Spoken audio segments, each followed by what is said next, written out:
From the library of the New York Stock Exchange at the corner of Wall and Broad Streets in New York City, you're inside the Ice House, our podcast from Intercontinental Exchange on markets, leadership, and vision in global business. The dream drivers that have made the NYSE an indispensable institution of global growth for over 225 years. Each week, we feature stories of those who hatch plans, create jobs, and harness the engine of capitalism. Right here, right now at the NYSE and at ICE's exchanges and clearinghouses around the world. And now welcome inside the Ice House. Here's your host, Josh King of Intercontinental Exchange.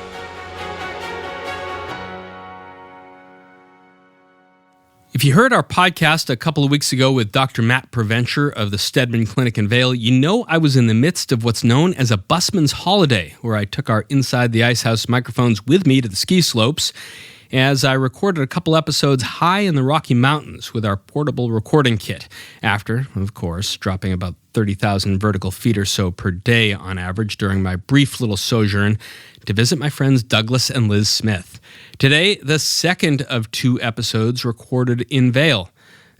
What to say about this oasis built into the Gore Range, which runs for about 60 miles northwest to southeast through Grand Summit and Eagle counties, forming the western boundary of Middle Park at the headwaters of the Colorado River. It's impossible to talk about this place without mentioning the legacy of the legendary Pete Seibert. Pete was a kid from Sharon, Massachusetts who loved New England winters. An expert skier, he got even better training on New Hampshire slopes under the tutelage of Austrian masters who fled the march of totalitarianism across Europe in the late 1930s. When it was America's job to turn back that tide, Pete joined the Army in 1943 at age 18. His unique skills were best put to use in the 10th Mountain Division, training at Fort Hale, Colorado, about 20 miles south of Vail. Pete was wounded in action in Italy at the Battle of Riva Ridge, returning to Colorado to convalesce and pursue his dream of building a ski resort to rival the best of Europe. And so he did. Pete's legacy endures today at Vail Mountain Resort, the flagship of Vail Resorts, NYSE ticker symbol MTN, which Pete founded in 1962 with his friend Earl Eaton and a small group of investors. His initial stake of $55,000 bought 520 acres along Gore Creek that now serves as the gateway to 5,289 acres of skiable terrain on leased land from the U.S. Forest Service. Using my Epic Pass, I traversed a lot of them the week I was in Vail. Vail Resorts reported its first quarter 2024 earnings back on December 8th last year, so we're soon to get an update. But back then, CEO Kirsten Lynch told investors that the company delivered quarterly revenues of $258.6 million, divided by about $172.5 million of revenues for its mountain segment, and about $81.8 million on its lodging segment. Looking forward to having about 2.4 million guests for the year at its now 41, get that, 41 North American, Australian, and European resorts. The company, which has earned accolades as one of America's most trustworthy companies from Newsweek and one of America's best large employers from Forbes, counts Vail Mountain, Breckenridge, Park City, Whistler Blackcomb, and Stowe among its premier properties, along with Andermatt-Sedrun in Switzerland and Perisher, Hotham, and Falls Creek resorts in Australia, all available on the company's industry-changing Epic Pass. Vail is passionate about providing what it calls an experience of a lifetime to their team members and also their guests, and its epic promise to reach a zero net operating footprint by 2030. The company also owns or manages a collection of hotels under the Rock Resorts brand, a portfolio of vacation rentals, condominiums, and branded hotels located in close proximity to its mountain destinations, as well as the Grand Teton Lodge Company in Jackson Hole, Wyoming. One of the most long-standing members of the Vail Resorts team, which now numbers about 50,000 employees across its mountain corporate, hospitality, media, real estate, retail, and transportation lines of business, is Beth Howard, Chief Operating Officer of Vail Mountain. Over the course of Beth's 38 years at Vail Resorts, she's worked in nearly every capacity hosting skiers on the mountain, From the slopes to the restaurants that keep us sustained before, during, and after our day on magnificently manicured corduroy. Beth got her start as an intern from the University of Northern Iowa and since has scaled the summit of the ski industry. Iconic peaks, legendary back bowls. As Vail likes to say of itself, it's like nothing on earth. Our conversation with Beth Howard on scaling the mountain, on building the team, on serving the guests on and off the slopes, and on sustaining the environment. It's all coming up right after this. When you think of investment risk, do you consider climate risk? Changing weather patterns are impacting the way we live and the value of businesses, large and small. This can mean disruption to supply chains, changing demand for products, and shifting regulation. What does this mean for your business, your clients, and your investments? ICE offers data and markets that can provide critical insight. Manage your climate risk with ICE. Welcome back inside the Ice House. Remember to subscribe wherever you listen, and please rate and review us on Apple Podcasts so other folks know where to find us. Our guest today is Beth Howard, Vice President and Chief Operating Officer of Vail Mountain, part of Vail Resorts. That's NYSE ticker symbol MTN. Beth's been in her role since 2019, but first started her career with the company in 1985 as a college intern in the food and beverage division at Beaver Creek Resort. Beth, thanks so much for joining us inside the Ice House. It's great to talk with you here in the Rocky Mountains. Well, good morning, Josh, and thanks for having me. Now, I don't geek out as much as Stuart Winchester on the Storm Skiing podcast, but I've become sort of friends with Stuart because he covers all sorts of mountains, but I'm not going to press you on all the details of the major announcement that you put out last week about some of the upgrades. But I was wondering, as I was skiing up and down your lifts and your bowls and your back bowls, what else can you do to improve it? And yet, here you are with a big announcement. So quick summary, please. Yes, we just recently went through the process of updating our master development plan, which I think you're referring to. And we hadn't updated it since 2018. And we typically like to have a 5 to 10 year outlook on what could be possible on the mountain. So we went through that and partnering with the U.S. Forest Service, the long process, very detailed, and it was really capturing all of the possibilities and how we could improve the guest experience, circulation, infrastructure, where our pinch points might be. And that was our lens really through how we could enhance the guest experience. So there's a high focus on lift upgrades, restaurant upgrades, just how the mountain flows, some redundancy out of our portal lifts for the initial upload each day. So that was really a hard look at this mountain and how we could make it better. If you're a longtime Vail visitor, Vail skier, and you read the report in detail, what would you be most excited about in 36 months' time? I think our guests might be most excited about a new gondola coming out of Lion's Head. Yeah, sure. That would be exciting. Significant lift replacement. We have, Chair 21 coming out. We would look at, in many cases, if you read through the master development plan, it's increasing the efficiencies of the lifts. So people are spending less time getting to the experience and more time in it. And I think that's always what we look at is how we can improve every aspect of this mountain.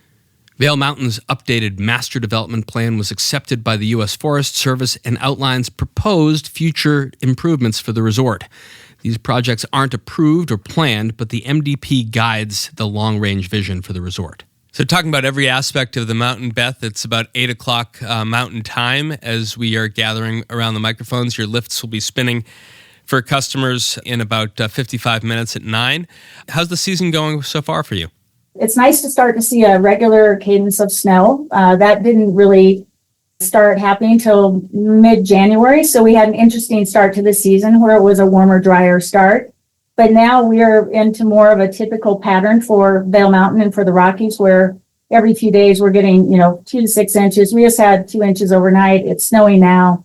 And next week we have another storm coming in. So I think when we get into that kind of cadence of snowstorms, I'm really pleased with the offering we can then give on the mountain because we're full footprint, all acres, all trails going, and the conditions are phenomenal right now. What's your own personal routine as both overseeing the whole mountain, but also being a skier yourself? Do you get turns in? What's your usual routine? Yes, I mean, on any given day, I'm pretty much a creature of habit. In the morning, I'm in by 7, and I am going through our morning dashboards, the grooming reports, and our lift configuration, and meeting with my vice president of mountain operations. And we have a 10-minute huddle each morning, just talking about, is there anything mechanical or electrical that we need to deal with on the lift fleet, for example? How was the grooming?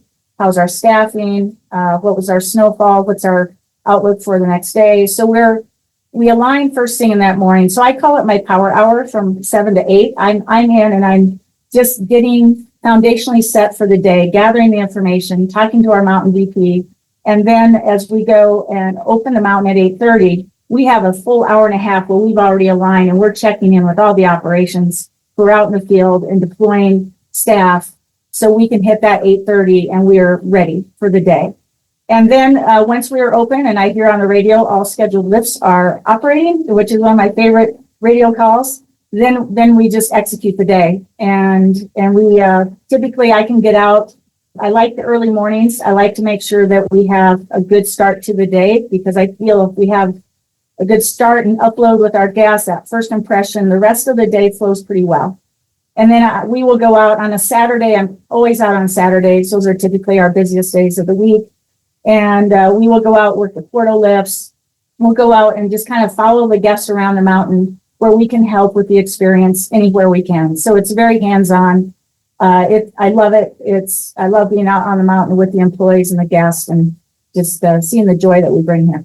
Back east, Beth, it's sort of the new normal, freeze, thaw, a couple good snowmaking days followed by rain. Up in the Catskills where I usually ski, it's been, sub 28 degrees for the better part of 8 days, but now it's going to be in the 50s in a couple days. Has that created challenges for other Vail-owned resorts on the Epic Pass? What's the prognosis for Eastern skiing overall, do you think? I don't have experience on the East Coast with skiing. I'm absolutely spoiled, having spent most of my time in the Rockies and then a couple of years out in Tahoe at North Star, where I got a kind of a taste of that type of weather pattern. But, I think our operating teams are so talented in how they use their snowmaking. So if you get into a cycle, even with us here, we don't have that extreme rain, 20 below zero, whatever it may be, that we deal with here. But those teams, I'm so impressed with what they do on the East Coast because they have to adjust. They may be rebuilding trails, every few days because of a rain event or whatever it may be. Here in Vail, it's so consistent. We set up this mountain and we build it from mid-October up through our opening, and it's just consistent. We're not dealing with those kind of extreme weather patterns. So, yeah, I admire them. I don't have experience to speak from any level of expertise on the East Coast operators, but, yeah, I'm impressed with what they're able to do. So I ski at this place called Windham Mountain, which is a couple miles away from one of Vail's newer properties, which is Hunter Mountain. And there's a lot of hubbub this year as a new owner, Sandy Bell, has bought the place up with an eye toward creating a year-round club. It's even been renamed the Windham Mountain Club, which has our longtime season pass holders and day trippers really tied up in knots. And the way Douglas talks about his life in Vail, he says, spring, summer, fall are sometimes even better than winter. In this industry, is it go year-round or die? I can speak for Vail. I mean, we are much more a year-round resort than we were when we, came to be 61 years ago. It was pure skiing back when we first created it. I think not me creating it, but our founders in this community and the pioneers. I think what we try to do here as a community working together is really having 4 seasons at this resort, that all 4 seasons can be a wonderful experience for those who live here and for our guests visiting. And we've been able to really make more of a year-round experience here. And yeah, Douglas is right. I mean, the 4 seasons here in Vail are amazing. And we get to enjoy every one of them. And I think that's part of the beauty of the Vail Valley. I was having a little après with Douglas at the Fall Line when I was out there, and looking at the decorations on the walls. It's festooned with beautiful photography from the great mid-century photographer Slim Aarons, who really knew how to capture the alpine lifestyle. And there's a great Slim Aaron's photo of Squaw Valley, its founder Alec Cushing holding court at an ice bar atop the mountain. Beth, you are a famed practitioner of the peak experience with your champagne toast at North Star and your cookie time at Beaver Creek. To what extent do amenities like that and the food and beverage excellence sell the skiing experience versus what you're talking about, this consistent powder, grooming, lift network, and snowmaking? Yeah, I think it all matters in the experience. I'm biased towards the food and beverage experience because I spent 30 of my 40 years in food and beverage in the ski industry, and I always felt that the food and beverage has to match the mountain, right, or exceed it. Because when you're out there, most everyone's going to take a break, or they're going to stop into a restaurant. Or we did bring back ice bars last winter as our nod to our 60th, and people just loved it. And it's that nostalgia and kind of the way it used to be. But it's so important. And I think when whether it's cookie time or the champagne toast, or we have strudel going over here in Vail, I always felt those little touches and the details matter to our guest experience. And anywhere we can inject those into the day of our guests does have a positive impact on that guest. I've read Warren Miller's autobiography, Freedom Found, and sort of a student of Alec Cushing and the development in the 1960 Winter Olympics at Squaw, now Palisades, Tahoe. And I love Stein Eriksen Lodge and staring at all the memorabilia in the glass enclosed cases in Stein's lobby. What do you take away from the heritage of North American skiing now, as many decades as you've been a part of it? I think that was probably one of the biggest lures that I had, coming to the ski industry and being in it my entire career, is that looking back to how skiing and riding came to be, the passion that the pioneers of skiing had, and just that culture of, just of going out and enjoying the mountains and each other and creating something so special. I love the nostalgia. And I'm very similar to you, going in and just looking at the history and photos and some of these restaurants and lodges is to me just gives me chills. I spent some time at the Colorado Ski Museum right above the parking lot when I was out in Vail. Your rich history traces back to its founding by World War II veteran and member of the 10th Mountain Division, Pete Seibert, and the local rancher Earl Eaton over 6 decades ago. The resort's inception in 1962 stemmed from their looking around, exploring this untouched terrain. In light of Pete's legacy, how does Vail Mountain honor the contributions and pioneering spirit of its founders? Yes, Pete, I got to know Pete when I first started out here in Vail, and he was just an incredible person and visionary. And I also met Earl a few times, but they were such visionaries, and having their experience over in Europe during World War II, they were able to take that experience and bring it here and stand at the top of our back bowls and just go, we have something very special here. And just having that vision was what created Vail and eventually the town of Vail and this incredible community. And I think in reading Pete's books, he always talked about Vail was really for everybody. It wasn't just for the expert skiers who could ski the deep powder or the double diamonds. It was for everyone. And that, talk about a visionary, because when we talk about being inclusive and the future of our sports, inclusivity and bringing new people into the sport, he already had that vision, maybe not that deep in how we're thinking at this time, but he knew what he had here, and thankful for him. You spent nearly 4 decades now in Pete's domain, Vail Resorts, progressing from a food and beverage college intern in 1985 from the University of Northern Iowa, and I see your name tag of your origin spot on your jacket, as everyone at Vail has, to now overseeing all aspects of the mountain, which is Vail Resorts' flagship. Was skiing always a part of your family routine growing up? Were your parents skiers? How did it all start for you? I'm probably one of the most unlikely COOs of Vail that you would ever imagine, because I grew up on a family farm in Iowa. We were not skiers. I was in sports, so love sports, every sport there was that you can have in Iowa.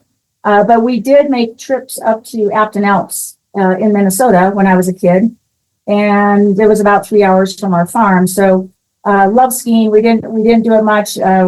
But when this opportunity came up out here in Colorado as an intern, I just jumped on it. And as soon as I arrived, I said, I need to find a way to never leave here because it's such a great place. So then I learned skiing out here, but didn't grow up as a skier other than those trips up to Afton Alps. So if you missed the formative years from 62 to 85, when your tenure starts, you've still, from 85 to the present, seen such a span of its history. I talked also with Dr. Matt Preventure at the Stedman Clinic while I was out there. In many ways, folks like George Gillette, President and Mrs. Ford, Dr. Richard Stedman established the identity of the place, just like Hunter S. Thompson and Jack Nicholson put their mark on Aspen. How would you describe the evolution of Vail over the past 4 decades from what Pete originally described to what I saw a couple weeks ago? Yes, I would say the common thread that carries from Pete and Earl from the very beginnings is that commitment to excellence. That has been the common thread through all chapters of our company. When I came in 1985, George Gillette was the owner. Our company was just Vail and Beaver Creek. Beaver Creek was in its infancy. It still hadn't, the village hadn't been completed, and the footprint it is today was evolving. But I think, when George was here, I remember being, a 22-year-old, and he was all about guest service and high-speed quads, and really put his mark on that piece of it for our mountain. And then, but the excellence was always there. And, you speak about this name tag. George was adamant that you put your hometown and state because it's a way to connect with the guests. So that's why we're a name tag resort, and our whole company is. But that was the reason. But I remember that from George. George was always out with us, and I learned a lot from him, and then have taken that foundation of excellence through whether it was George as the owner or when we went into the private and then public and then acquiring and growing.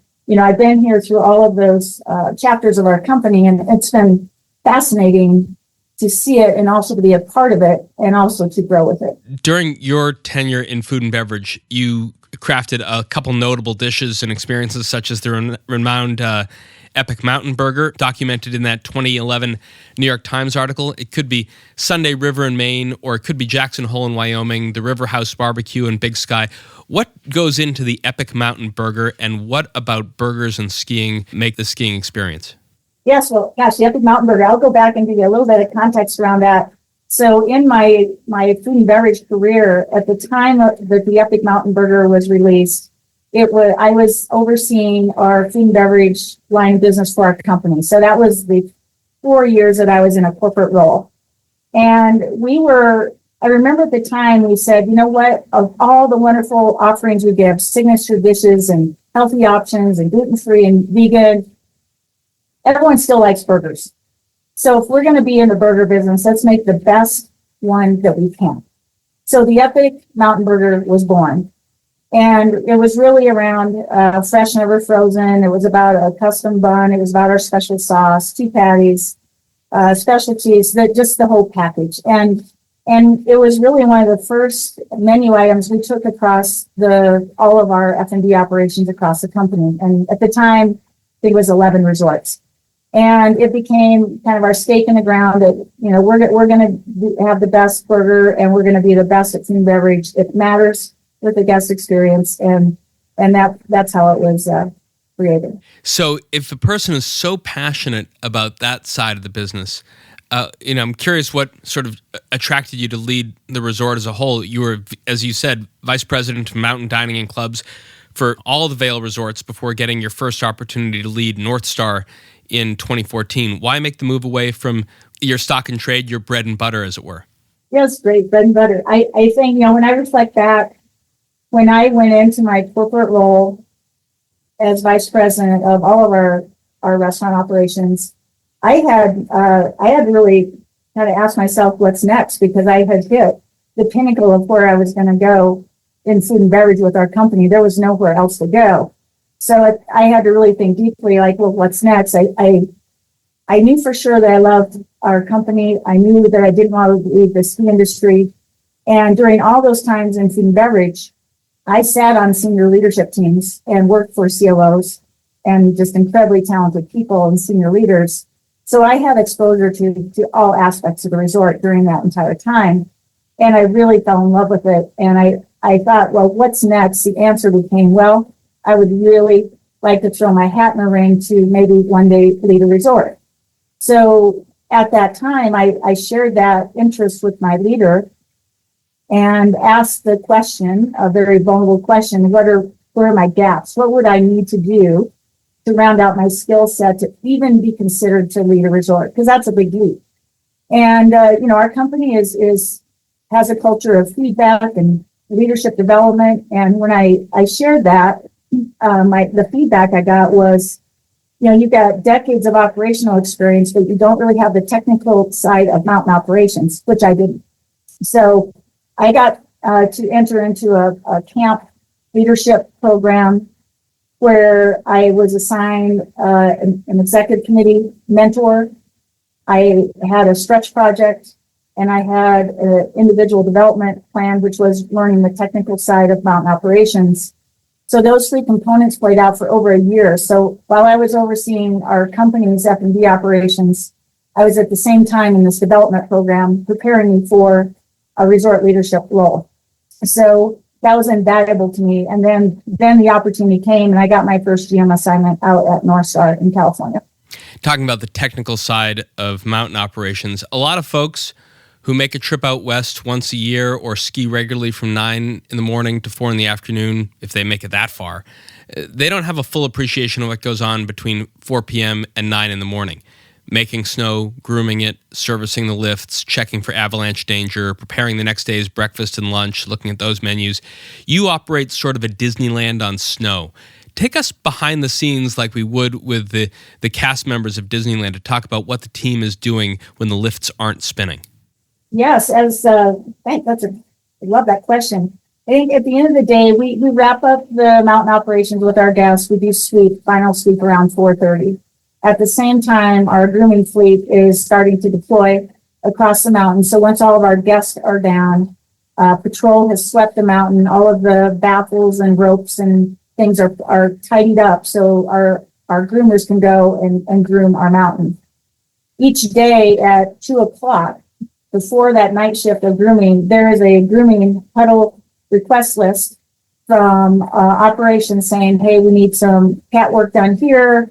We have a special event tomorrow. Perhaps let's do a special signature groom on this run.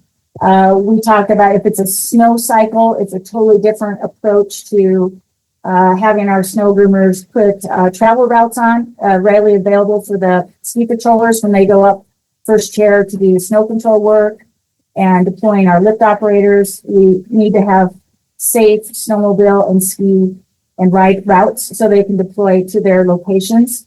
When we're in snowmaking cycle, that's going on as well. So our snowmaking will go around the clock and we close that terrain if we have temperatures. So in the early season, it's a different dynamic where snowmaking's going on. The grooming comes in. Once we've let the snowmaking piles drain and dry out, the groomers come in, knock it all out, and put it into a surface.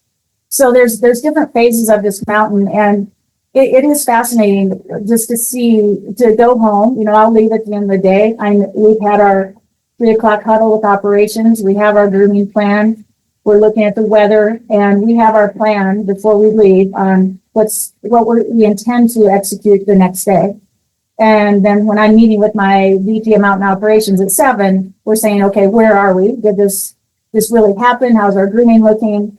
But it's really putting this mountain together and making sure that when the guest arrives for that 8:30 upload, they don't really need to worry about what we've just done overnight. But we want them to just show up and have a great time, and they've got a great product.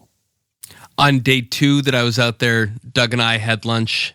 One thing he pointed out, and I see the signage that you have up all around the resort about the commitment to sustainability and getting to net zero. And Doug said, look at this. Beth has put, fresh drinking water, recyclable cups or rewashable cups right there for everybody. And yet there's a freezer full of bottled water for sale that people will sort of buy and, toss in the trash.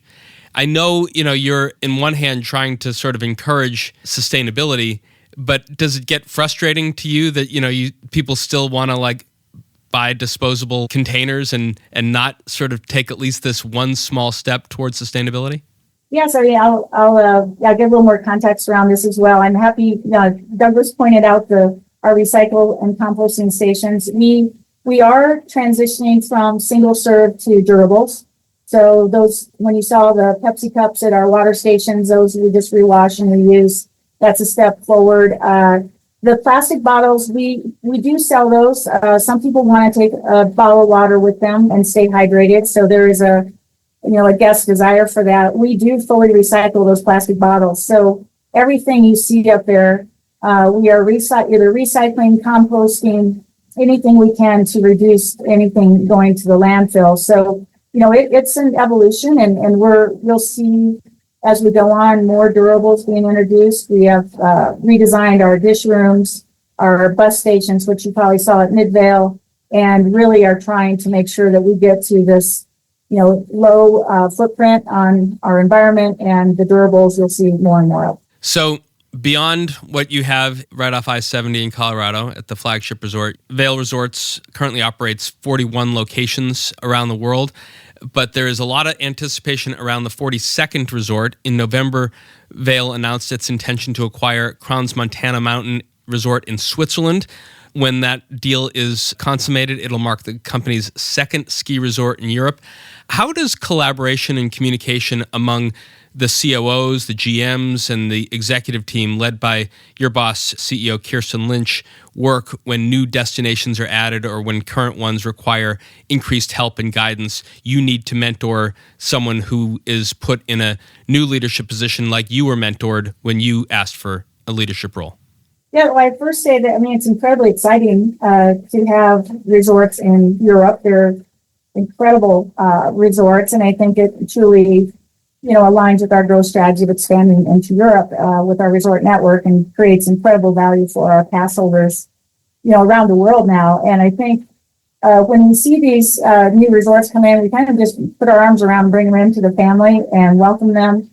And we have a very robust best practice forum that we work throughout the year, whether it's snow surface or lifts. Do they send people to train with you or to watch your operation to learn? We have. I remember on our Mount Sedrun last year, we had their mountain ops team come here to Vail, and I got to spend a lot of time with them skiing and sharing information, and just, they can see how we're looking at it, and we learn from them as well. So we do a lot of cross sharing, and it's always exciting when we have a new resort coming into our portfolio, and we want to support them all we can. Not necessarily wanting to bring a little post-traumatic stress disorder to this conversation, but Beth, the COVID pandemic created a lot of new skiers, which is a good thing. Epic Pass created a lot of new skiers at Vail. A lot of us remember the lift line apocalypse of February 2020 after Vail got 38 inches in 48 hours, which I guess was a top 5 snowfall in your 60-year history, prompting the crowds. And then you had to offer a written apology. Can you bring us back to that weekend, your exercise in crisis management, and how you reflect on it now? Yes, that was I do remember that day well, and I never will forget it. I think it was one of those extraordinary snowstorms, where it snowed for 48 hours straight, and just feet and feet of snow, and it was not typical, of how snow cycles are on this mountain. So we had made our plans knowing that we were in this snow cycle, positioning snowcats up on the mountain overnight, making sure our travel routes were ready. And we had so much snow that the snow control work with patrol took days in some cases, just digging out and making sure that everything was safe.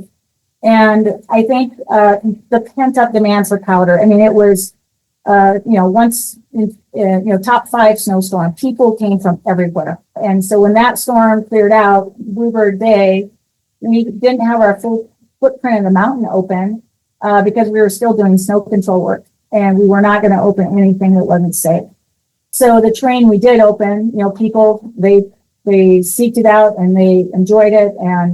And that's where we had some of those long wait times in Tier 5 in particular. So we learned a lot from that. We have all types of new protocols in if we get into an extreme snow cycle like that. But for me, that was a once in a career event, and I learned a lot. And I put out an apology to our guests because I felt we could have communicated better, in the moment. because terrain was kind of very dynamic. Like, what's patrol getting prepared? Can we open it or not? And then depending on what we could open, that would be where our pinch points were created and where we need to deploy staff and make sure that we were providing the best experience we could in those conditions. So that was, I felt that I need to own it, and I think people appreciate it, and we learned a lot from that day.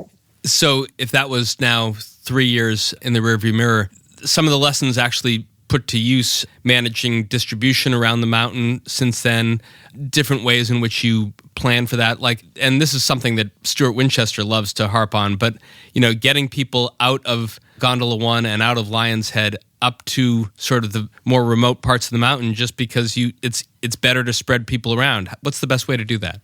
One of the best ways is to ensure that all 4 of our portal lifts are ready to go right at 8:30. And as we progress, all the lifts, as they get to the top, are ready, and it just flows across the mountain all the way over to blue sky. And I think it's just readiness, making sure that we are operationally ready to have that great first impression and get our guests up and circulated. And we do strategically groom certain runs and trails to circulate guests around this mountain. And that's a big part of the guest experience, so we don't have these pinch points or bad experiences by putting everyone in a concentrated area. So at the beginning of this year, just thinking about how sustainable our whole industry is, the Colorado Climate Center reported that the state has warmed over 1.5 degrees in the last 40 years, caused snowpack to accumulate later in the season. You were talking about that in the snow cycle earlier, and the melting date for the snowpack to happen a little earlier than it has in the past. To what extent maybe has your snowmaking improvements helped to mitigate the impact of these fluctuating temperatures, but tough to have technology try to overcome Mother Nature? Well, one of the big steps we took here, and you mentioned snowmaking, was in 2019. We put in an extensive state-of-the-art snowmaking system at the higher elevation of our mountain. So everything above Mid-Vail, Mid-Mountain, and above, we put in concentrated snowmaking, which have many weather stations in them. So each one will only make snow when the conditions are optimal. So we have very efficient snowmaking. And we're at a higher elevation, so whatever we make early season stays. So before we had that snowmaking system, we had just one lower run up Born Free, which is in Lion's Head.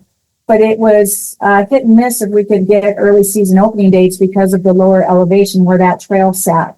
So by moving our snowmaking up to a higher elevation, we gain more certainty around hitting a November early opening date each year, which we've proven out. And then we're able to put down a strong base that will fold into the spring when we get those warmer temps. So we feel we have a really good package of trails and experience for our guests from early season all the way through mid-April. My first trip to Vail was probably in the late 1980s. Coming back just a couple of weeks ago, the changes were stark. And then talking to Doug, who's pretty involved in town affairs, he points out this shopping center is about to get stripped. That lot is about to get rebuilt. This, that, there's so much things that are actually going on. And yet the age-old question of, where to house staff who are so important to making your experience work on a seasonal basis. I think the town has just 5,300 permanent residents. How is growth being managed, do you think, in the town, and how does the resort work with the local government to see that it all works? Yes, I work a lot with our town council and community members and the town manager, and we're having monthly coffees and check-ins and communicating all the time, because we really are hand in hand, in delivering this community and this experience on the mountain. And so it's so critical that, I'm in constant communications and have a great relationship with our town governing body and the folks who live here. So that is really healthy. And yes, we are growing, and it's so successful here, and we're an international resort, high brand awareness. People love to come here and have this experience. And for us, with the mountain, working with the town and working hand in hand through that process and that success is something I'm absolutely committed to. So I've got my Epic Pass right here, which I'm happy to have in my wallet at all times. Introduced in recent years really to transform Vail's business strategy to look more like this subscription economy that we see here at the New York Stock Exchange more in technology businesses. How has sort of the advanced commitment and the revenue that comes in when people make their payment for their Epic Pass instead of relying on daily ticket sales transform just not the finance and planning side of operating a resort, but the customer experience as well? I think it creates incredible value for our guests who purchase into any of our pass products, whether they want to see one day or every day. And I also see it as, the advanced commitment or subscription models you spoke to really helps us gain stability as a business. As we go into the season, we know how many pass holders we're going to have. It gives us that, financial stability to weather, macroeconomic changes or weather variability, any of those things that can come our way in the ski industry. So that advanced commitment really does give us that stability and it's been, a real change in the industry. The National Skiers Association has reported, I think maybe last year, there's a rising median age among skiers, primarily due to the baby boomer generation that, first got on skis like I did in 1968 or so, are reaching retirement and embracing the sport. It also, we know from the cost of a new pair of boards and a helmet and some heated gloves and heated socks that it's not an inexpensive sport. And even though Epic delivers a lot of value, you still end up spending a lot of money on this year to year. Is there a concerted effort to attract younger skiers and create new skiers, new skiing families, and bring them to the ski resort experience? There is, and we have been very intentional about bringing our youth or maybe underrepresented populations into the sport by breaking down those barriers. And we have many programs where there's no fee for rentals, and we'll give free lessons and give them, like in the kindergarten to fifth grade in Colorado, we give them ski passes and lessons to make the sport available and accessible, and so they're exposed to it, and hopefully generating this new pipeline of snow sports enthusiasts that will continue to thrive in the sport. As we begin to wrap up, Beth, Vail Mountain and Vail Resorts commemorated its 60th anniversary in 2022 and is approaching its 62nd birthday this December. You talked about the revision of the master plan that was just put out, but what vision do you have in place for the resort's future as it embarks on its next, call it 6 decades? Wow, 6 decades. Looking forward, I'll say that on any given day, my vision for this resort is we're going to execute with excellence in every aspect of the experience that our guest has. And if we can look to our master plan as a guidance on how we can further improve it, whether it's circulation, lifts, restaurants, our snow surface, we will continue to focus on that. So my vision is just continuous improvement on everything we do and continue to make this our flagship resort. Continuing to make it the flagship resort. You know what, Beth? I came out a couple weeks ago. I got a junior in high school who wants to look at Boulder and DU and Colorado College. I think I'm going to come out in mid-April for 2 more days to check out your spring skiing. What's it going to be like? Come back. I want to meet you in person. And April can be one of the best months for skiing if those snowstorms hit well. It's not, people kind of moved on to summer sports in some cases, but come out, April can be fantastic. So love to have you back. I'll see you in mid-April, Beth. Thanks so much for joining us inside the Ice House. Thank you. That's our conversation for this week. Our guest was Beth Howard, Vice President and Chief Operating Officer of Vail Mountain, part of Vail Resorts. That's NYSE ticker symbol MTN. If you like what you heard, please rate us on Apple Podcasts so other folks know where to find us. Give us a comment or a question you'd like one of our experts to tackle on a future show. Maybe hear from people like Beth Howard. Make sure to leave us a review and email us at icehouse@ice.com or tweet at us at IceHousePodcast. Our show is produced by Lance Glynn with production assistance, editing, and engineering from Ken Abel. Pete Ash is the Director of Programming and Production at ICE, and I'm Josh King, your host, signing off from the Library of the New York Stock Exchange. Thanks for listening. We'll talk to you next week. Information contained in this podcast was obtained in part from publicly available sources and not independently verified. Neither ICE nor its affiliates make any representations or warranties, express or implied, as to the accuracy or completeness of the information and do not sponsor, approve, or endorse any of the content herein, all of which is presented solely for informational and educational purposes. Nothing herein constitutes an offer to sell, a solicitation of an offer to buy any security, or a recommendation of any security or trading practice. Some portions of the preceding conversation may have been edited for the purpose of length or clarity.